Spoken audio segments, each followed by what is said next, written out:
Before September 11th, it was the most horrifying story of the year. 5 children from a middle-class family in Houston, Texas, murdered, drowned one after the other in the bathtub of their home. The oldest was 7, the youngest 6 months. The confessed killer was their mother, Andrea Yates, who is scheduled to go on trial next month. Her case has evoked both rage and sympathy across the country. Why did she do it? No one disputes that she suffered from bouts of postpartum depression with psychosis, a serious mental illness brought on by childbirth and the demands of parenting. Tonight, for the first time, we will hear from Andrea Yates' husband, Rusty Yates, who stands by his wife and says that if she had received competent psychiatric care, their children would be alive today. She has pled not guilty by reason of insanity, but prosecutors say she is a cold-blooded killer who deserves to die for what she did. It looks like a normal, happy family. That's right.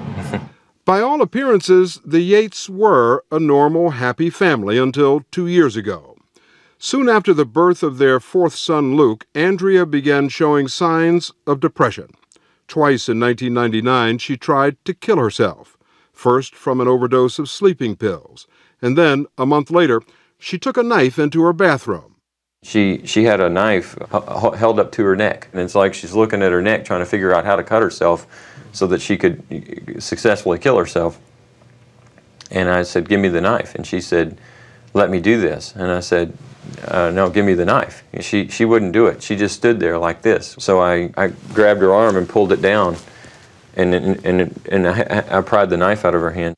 The next day, Andrea Yates was admitted to a psychiatric hospital. She was there almost 3 weeks and diagnosed with postpartum depression with psychosis. About 75% of new mothers experience some form of postpartum depression. It's commonly known as the baby blues and usually fades away in a few weeks. But Andrea Yates fits into a much more severe category that affects less than 1% of women. They may either kill themselves or their children. There's no evidence that she abused her children, but during her hospitalization, she described being stressed trying to raise so many young kids, saying it was a big responsibility. "I don't want to fail." According to hospital reports, she said she had recurrent obsessive thoughts and that most of them are over our children and how they'll turn out. She was treated with 2 antidepressants and an injection of the antipsychotic drug Haldol. Her husband, Rusty, says the response was remarkable. Within a day, Andrea went from being completely catatonic to sitting on the couch with me in the visiting area, and we carried on just, I referred to it as the best conversation we've ever had. The thing I learned from it is that she needed the right medicine. When I saw her respond to the medicine at that time, I'm like, wow, there's hope. There's hope that Andrea will return. How do you respond to those people who've said in some of these newspaper articles that you weren't giving her enough time alone, that you were a controlling husband, that you weren't doing enough to try to ease her burden? Well, they don't know anything. They don't know us,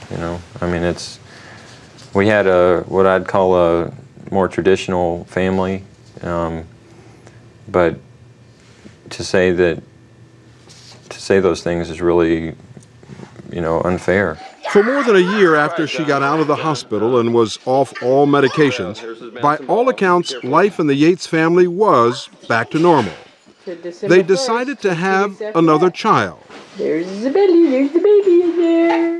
Ignoring a doctor's written warning which said that doing so would surely guarantee future psychotic depression. That's a pretty ominous warning. Did you and Andrea, maybe given the circumstances, say maybe we've had enough kids, we shouldn't have any more? Well, no.